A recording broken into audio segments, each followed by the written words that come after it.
Hi, I'm Tony Vlahos for ExecuNet, and I want to introduce you to my guest and dear colleague, Harriette Lowenthal.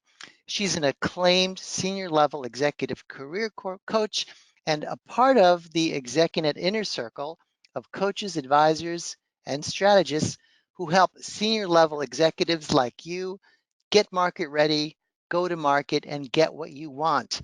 And today, Harriette will be taking your questions around interviewing. We all just came back from trick or treating where we went up to strange people's houses, rang their doorbells, and gave it our best shot to get some candy. So, how different is that from going on a job interview and getting the candy that you want? Well, Harriet's going to tell us about that. She'll take your questions on anything and everything from how to prepare to how to answer those tricky questions and end with a beautiful close, a treat even. All that's just ahead. But first, a couple of quick housekeeping things. Today's session will run around 40 minutes. There's no formal presentation. It is a Q&A. So if you have a question, use the chat box to ask it.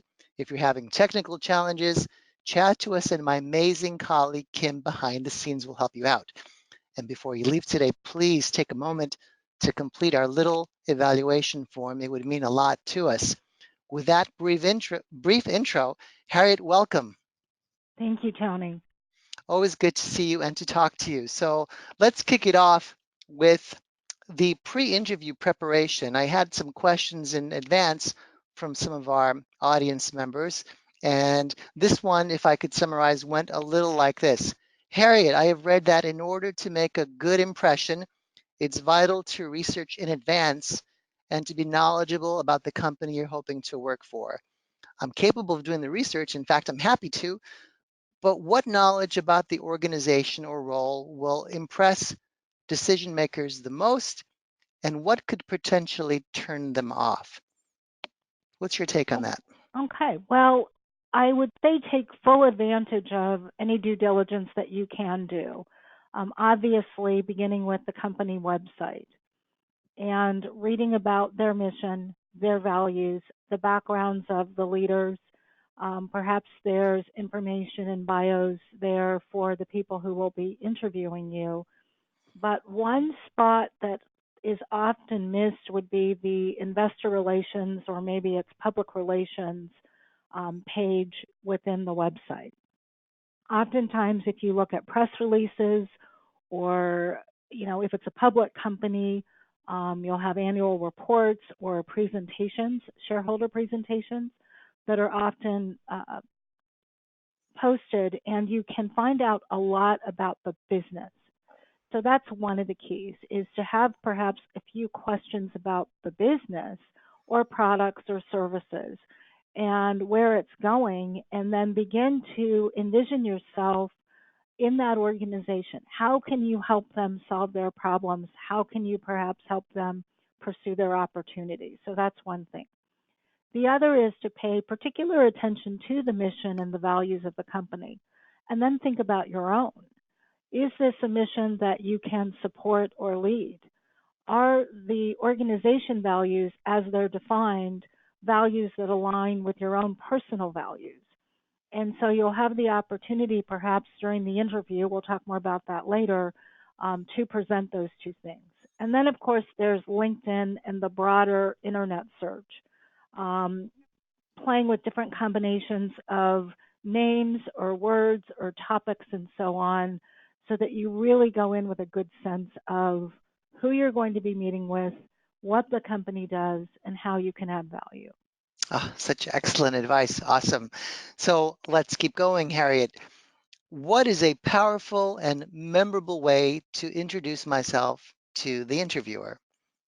And I think it's Well, sort of, once I'm there in their office, yes, but also potentially, what could I bring with me that would help make that powerful statement? right. Well, many interviewers begin with a broad question, tell me about yourself. And what we find in sometimes doing interview coaching and preparation is that people begin naturally to summarize what's on their resume. And the concern there, of course, is they already have your resume and they're going to be asking you questions about your resume.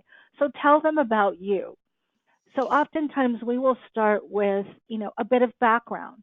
So, a bit of your childhood or a quote that summarizes you and how it represents your life.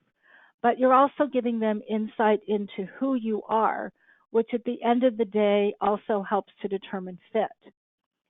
Sometimes we recommend that you bring something along with you other than another copy of your resume. We have a document that we call the value graphic, which serves to be a summary of one's career, hitting the highlights. But most importantly, through a section called Speaking Personally, it does begin to tell your story. What is your leadership style? Why do you think entrepreneurial skills are important to any organization? Those kinds of things. Mhm. So having that document to present that feels different, looks different, can also help to direct the initial part of that conversation.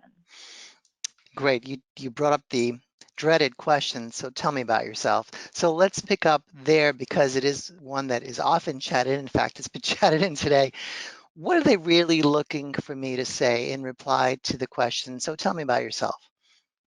Well, at the executive level, once you've made it in the door, so to speak, so you've gone through the screening interviews, you may have had some interviews by phone, they've already determined that you can do the work, and that you bring the expertise and experience and knowledge to the table. So the question now, as I mentioned, is fit. Can I work with you? And honestly, can you work with them? Mhm. So it's an opportunity, first and foremost, to be authentic and to look for the connection points, either by what you choose to say about yourself, or what they may ask about you, or what you've learned by doing your due diligence about the individuals, and where can you build those connections. So it is a time to talk about something unique. I'm thinking of a gentleman in my head, John, who had double degrees from MIT and was a very talented engineer. But the thing that most people picked up on, which was clear at the bottom of his resume under interests, was balloon hack, Harvard Yale race, or some such thing. And that's what people wanted to know about. What is this? What did you do? How interesting. And in fact, it was one of the most fun times, as he described, that he had during his college career, was being that balloon hack. And when he talked about it, his voice changed, he got excited, those sorts of things. So it also brought forward a bit of his personality that you may not get at that level when he's talking about some of his medical device innovations. Mhm. Thanks for that real life example because it really helps illustrate the point of how you can make it a part of your story at the interview that's memorable and sets you apart and also helps them see who you are as a person, right? Right, exactly. Awesome. Okay, so there are other tricky questions that come up during this process, and I'll ask one, then I'll follow up with another. But one that many people dread is, so why haven't you found a job yet? That's a tough question to be asked. How do you answer it? Well, I'm not sure there is a perfect answer for that. There's so many reasons to the whys. It's not unusual, as I'm sure everyone has experienced on the call, to pursue a position, to have the position change, to have them decide that they're going to take an internal candidate, to have positions put on hold. And so to share that while you've been interviewing and presenting yourself, there just hasn't seemed to have been that right fit. And as we know, at the executive level, there are fewer job opportunities first and foremost. And so the process undoubtedly takes longer. If by chance, though, you've taken some downtime, um, given our members and our clients that we work with, it's not unusual that they've had to take time off, perhaps with parents or another family member due to illness. Perhaps they've just needed a break. They've taken a class. They've used an opportunity to volunteer or to work as part of a startup business or some such thing. So sometimes there's a reason for it. We do suggest, though, that you have your story so that you're not caught off guard. and decide in advance what you'd like to talk about and quickly shift the conversation or really expand the conversation to talk about what you've gleaned from that downtime or what you've learned from that. Mhm. And otherwise, it will come through that, the disappointment is there having not yet landed, rather than looking at the other side of that coin. Right. That's a very elegant way to handle that question. Thank you, Harriet. Here's an even tougher one for some of us. When they perceive that we've left our last job because we were laid off or fired, how do you elegantly handle that one so you don't appear to be someone who isn't right for the role or not good enough to take on a new job? Because that's Right. a fear we all have. Absolutely. Well, first and foremost, you need to know what they're going to say about you if someone was reference checking.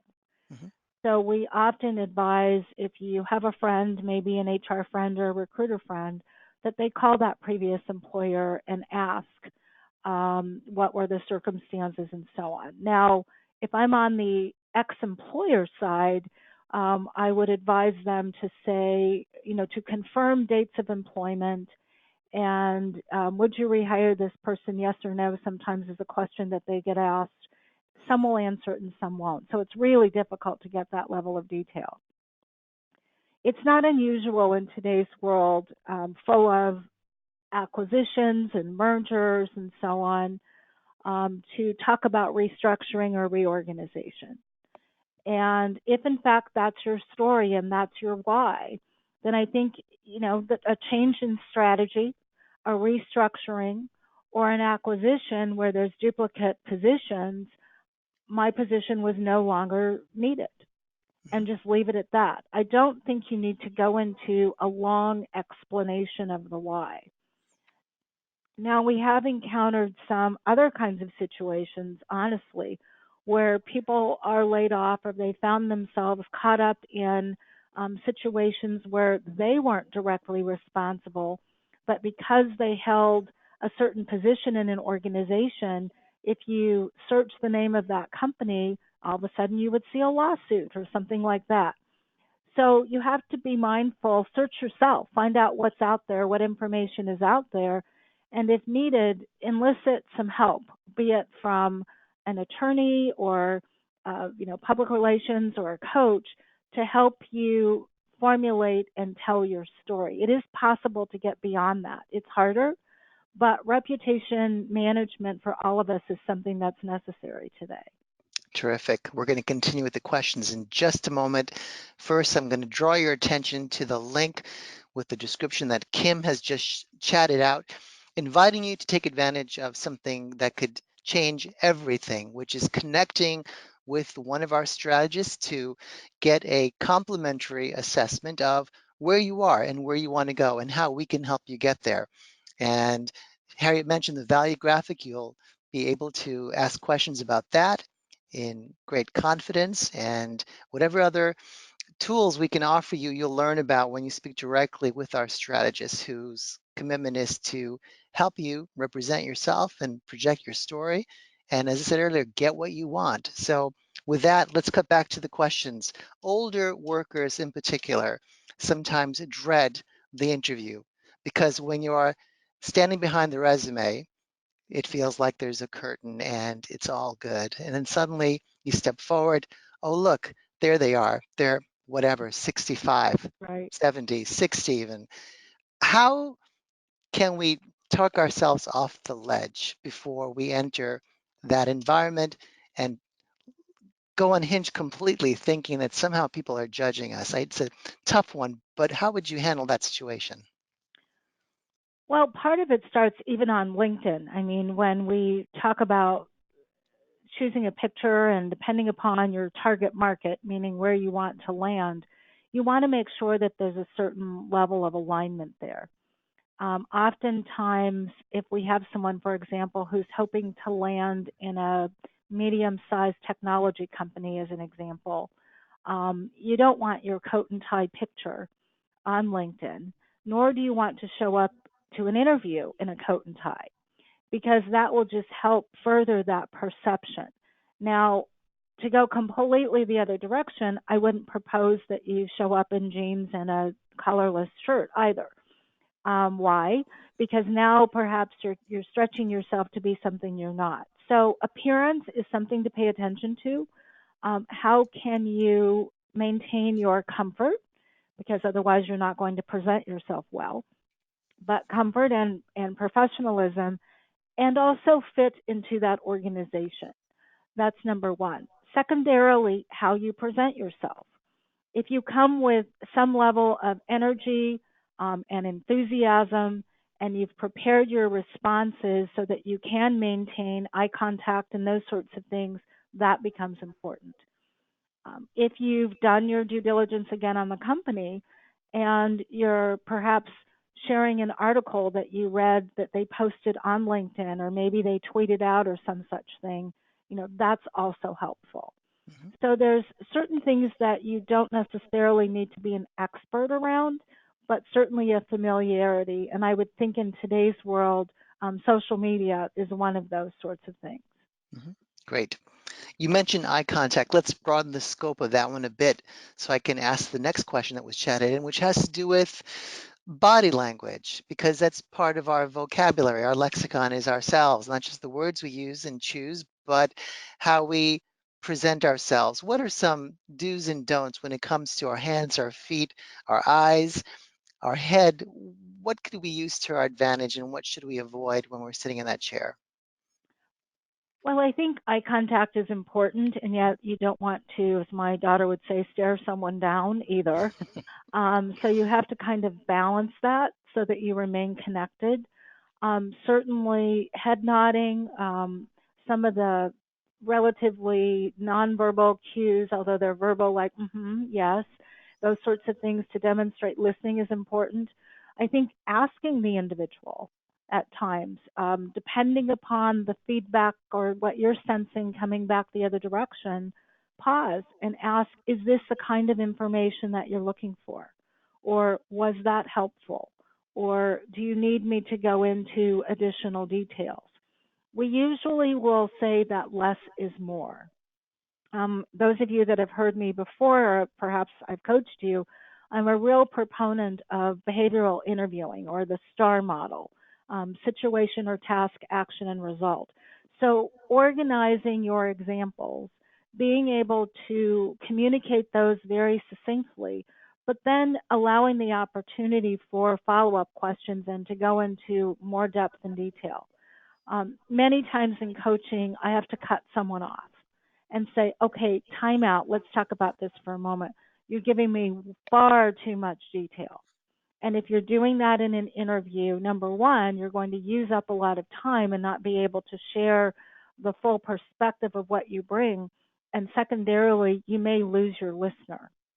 Hmm. So being organized, telling your stories, saying those quickly, feeling free to use your hands if you're that way. For some reason, I'm not today. I don't know why. Usually my hands are flailing. So finding that balance as well to provide emphasis, but also picking up on the cues of who you're talking to. And that usually helps as well. Great advice. You touched on the STAR method, and I want to lean into a little bit more, if you could elaborate, Harriette, on the power of storytelling when you're at the interview. Give us perhaps an example or two of a powerful way to convey a story that, if you just shared the facts, wouldn't go over nearly as well. Are there a couple of examples you can share? I can think of an example that I use oftentimes from having worked with a CIO. And one of the accomplishment bullets on his resume was, and I'm not going to remember this exactly, but increased customer satisfaction by 70%, decrease overall cost or budget by 35% within the first year. What we didn't know, though, is what's behind that story. So, one of his personal value themes, if you will, is that he was very passionate about IT, and he felt that the the problem that some IT leaders have is how to communicate in business terms. That's a very theoretical answer. It really doesn't tell you anything about the individual, and we still don't know what's behind the story of those results that I quoted. So, using the STAR model, I've just kind of given you the result, so the end of the star. But what's missing is the situation and the action component. So if we back up and he would say, for example, if you look on my resume, you'll note that particular accomplishment bullet, the 70%, 35%. When I first arrived at the bank in my new role as CIO, one of the first things I did was to meet individually with business leaders of various departments to understand their needs and understand their concerns about IT, knowing that we wanted to roll out a new software platform and also to save costs. So that was sort of the situation that he ran into. Um, Beginning to meet with them is beginning that action component. Continuing, for instance, I met with the marketing department and I was invited to their quarterly meeting. And for that meeting, I decided to develop a dashboard, red, yellow, green, that all could relate to. And I put some statistics next to that in terms of goals. And therefore, they could understand in business terms what we were trying to accomplish. And we set some goals for ourselves in terms of how we're going to get there. And it was so successful that I was invited to present at each of their quarterly meetings to convey what progress we had made and answered our questions. So now we have the full story. We have a little bit about the person, their passion for IT, their their uh, their awareness that they have to communicate in business terms. We know what happened when they first joined the bank, in this case, how they approached it, what they did, what actions or steps they took to gain credibility and trust, and then finally the results. So that gives us that complete story. Mm-hmm. And when you convey that with genuine human passion, they really start to see the person who somewhat appeared in that resume, right? And that's where Exactly. the question of fit and do I like this person, that's where those questions arise in the interviewer's mind. Exactly. Yes. Wonderful. So you mentioned this or alluded to it earlier that it is in fact a two-way street. You're interviewing that organization as well. So the chat I'm getting is, what kind of questions do I need to be asking of my decision maker to decide whether I want to work with them? Right. And it depends on who's interviewing you. So, for example, if you're with the head of HR, which is a typical part of the interview process, you'll want to know about their employee performance management system, what's expected, how are employees developed, what kind of training resources, if that's relevant, or recruiting resources are available to you. How are decisions made? How would they describe the culture? What kinds of challenges might someone experience in the organization? So, culture, decisions, and people management, if that's relevant, is something directed toward HR. Similar kinds of things around how decisions are made, how budgets are put together. Other C-level executives could begin to respond to those questions. What about the team? What's the makeup of your team? Are they experienced? Are they newer? Are you going to have to do some training? Are there people missing there? You know, will they have to uh, well, you have to backfill, if you will, certain positions. So you need to know who's there as well and what kind of support you might receive. Mhm. I want to step back in the linear way to a moment in time ahead of the in-person interview. I'm so glad that a couple of our listeners chatted this in to the moment of the phone interview or the what some call the screening interview. What is special and different about that moment? And more important, how could that become a setup for an in-person interview? What should we be looking for? Well, much like we're doing now, it's different. You have to communicate more slowly. You may have to verbally pause and check in to make sure that you're providing what's needed. Um, a lot of times today, some of those screening interviews are done via Skype or other means. We've even had individuals who were asked to log into a particular website and given questions ahead of time, videotape themselves responding to certain questions. So there's no doubt that technology has changed the traditional telephone interview. But being on the phone, the other thing that they can't see are your nonverbals. Mm. So being enthusiastic, using your pace, your voice, and so on, your tone, that's going to become important as well. Otherwise, you could come across as being very flat. Right. Now, often at these phone interviews, we get that other dreaded question. So, what are your salary requirements? And sometimes recruiters ask those well in advance of that moment. Right. What's a great way to handle that one, Harriette? Well, first and foremost, we hope that the salary or compensation conversation can be pushed off as long as possible. If you're working with a recruiter, a lot of times that's used to screen people in or out of a process. So it's asked very early on. You need to be prepared to talk about your compensation. Dollars and cents, so to speak, are one part of your total compensation. What about time off?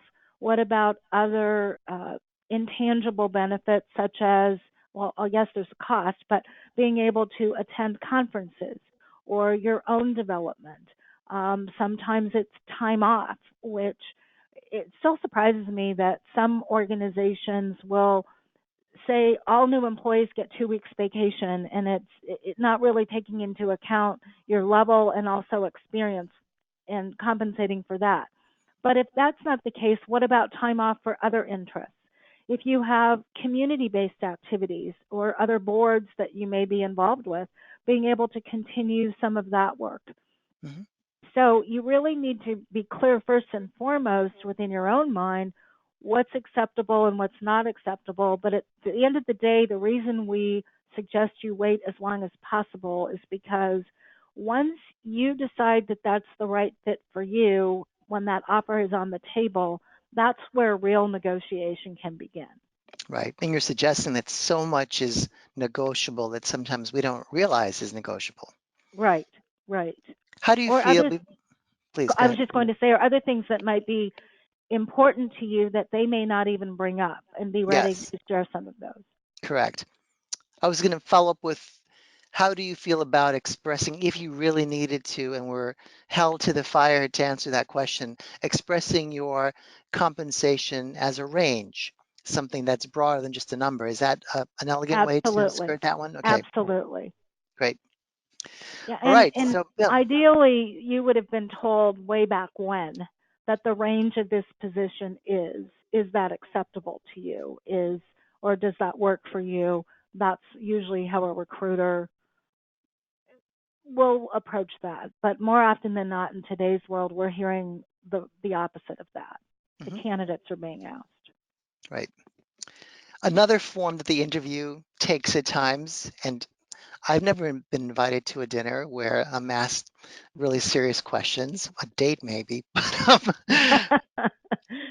different topic. Okay, a restaurant. I'm having lunch with the decision maker. Anything I should be more sensitive to aside from chewing with my mouth open? What should I be thinking about in those moments? Well, if I were training interviewers, we would tell them that they still need to be careful not to ask you any illegal questions. That's often the place over dinner or over lunch where some of those kinds of things start to creep in, about your kids, about your marriage, about this, that, and the other. So um, they really need to stay in work focus mode. I would tell the interviewee, do not feel that you are obligated to share a lot of personal information. You may, again, going back to tell me about yourself kinds of preparation, you may think of some of those stories about early life or a college story or whatever might be funny, appropriate, give them a little insight into you, that isn't divulging anything that feels uncomfortable. The Mhm. other is it's a good time to ask questions about the company. What brought you to this organization?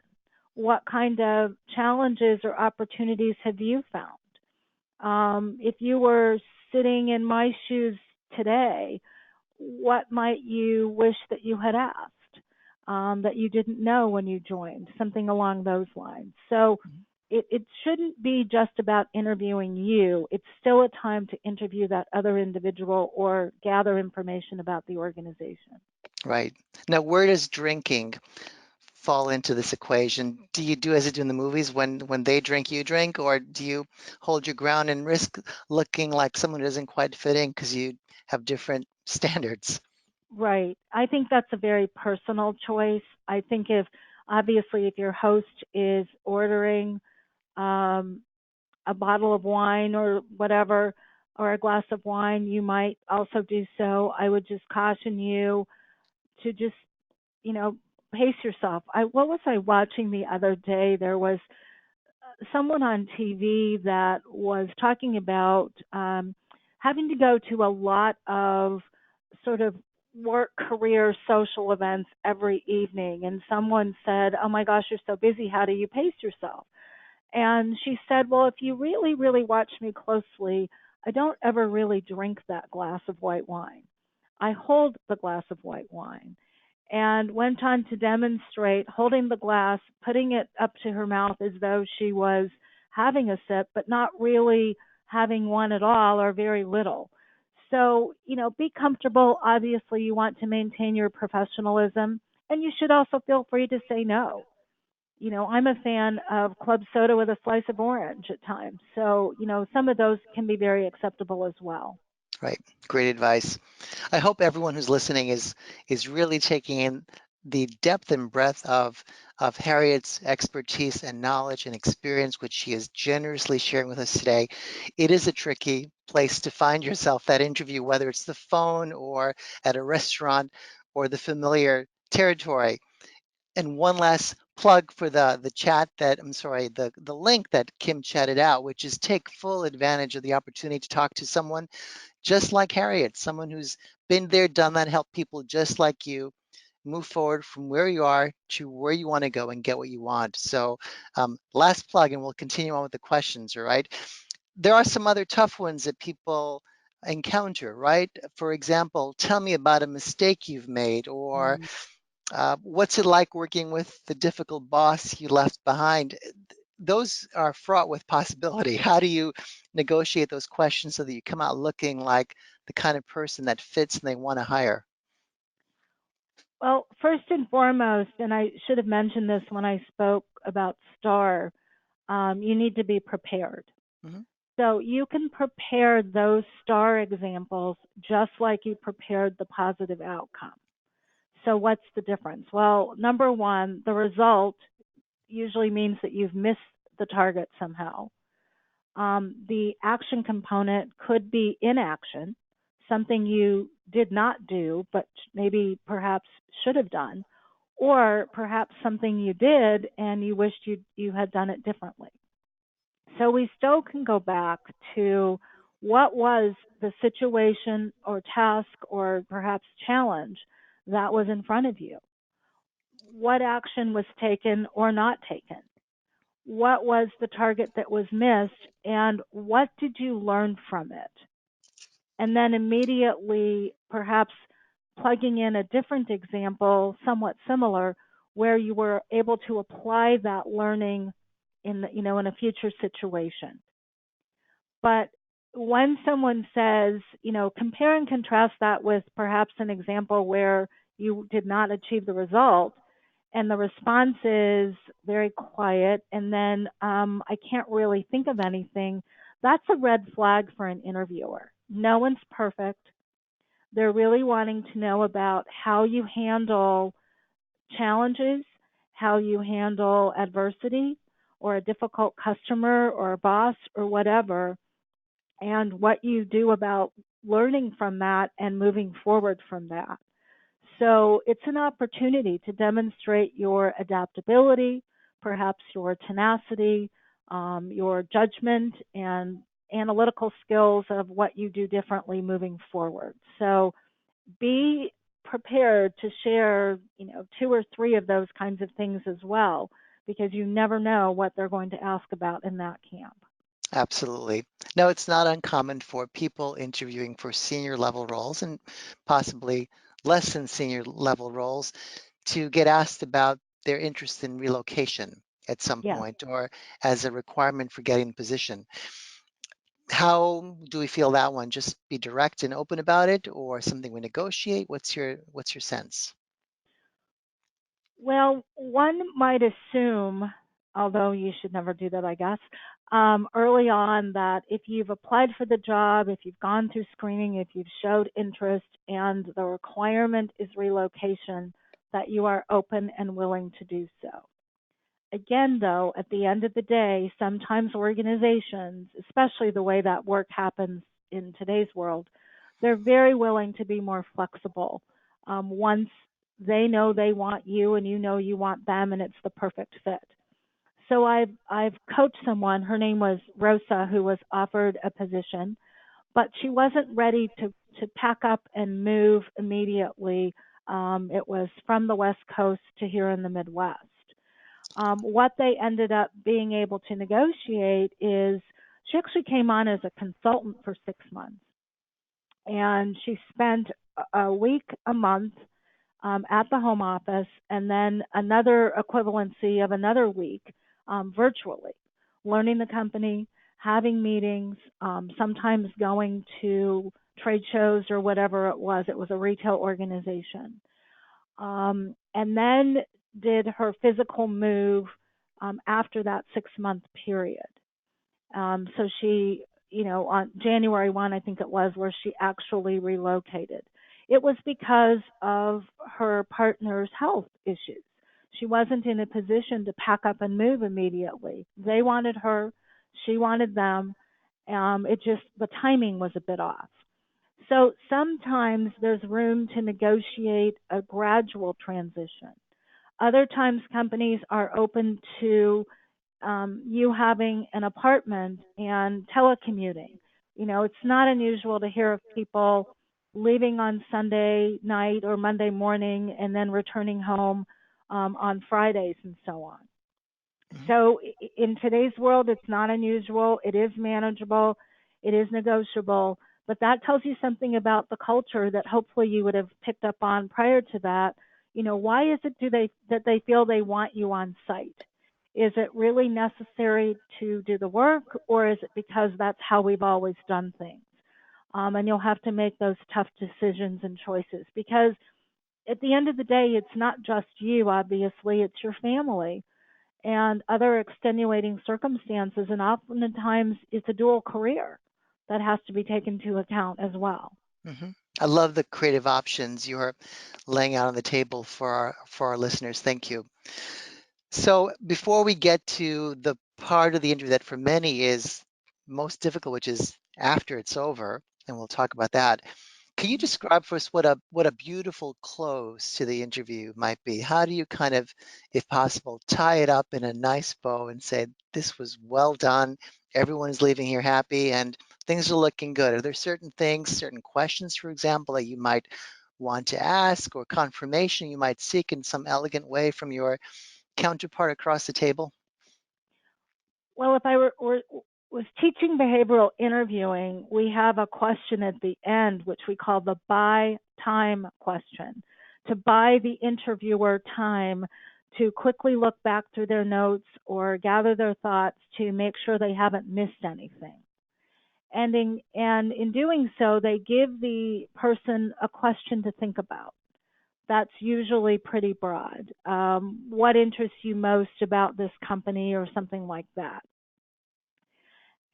While then the interviewee is thinking, they can go back and hopefully not forget to ask for an answer to that question. That happens sometimes, but to also ask any additional questions.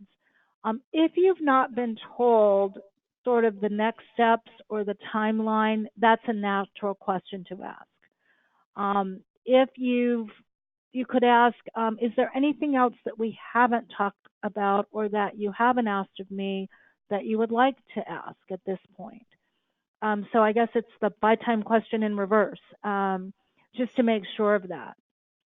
Usually, someone is assigned to tell you about next steps and so on. Usually, it's the recruiter or HR. But you can certainly ask that. Some individuals I know have said, please feel free to email me or reach out to me if you think of something after I've left. The reason they say that is so they can do the same. Sometimes I'll debrief someone and they'll say, well, I wish I had said, Mm, or I wish I had mentioned. And so that could be part of well, now I'm getting into the follow up, but that could be part of a follow up outreach on your behalf. That, one thing I thought of after leaving was, and you could add that. So, final thoughts, leaving that door open is really what you're after.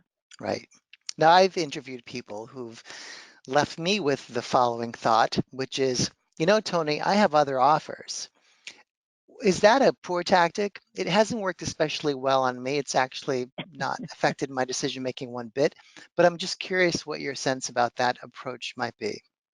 To voluntarily offer that, you have to be very cautious.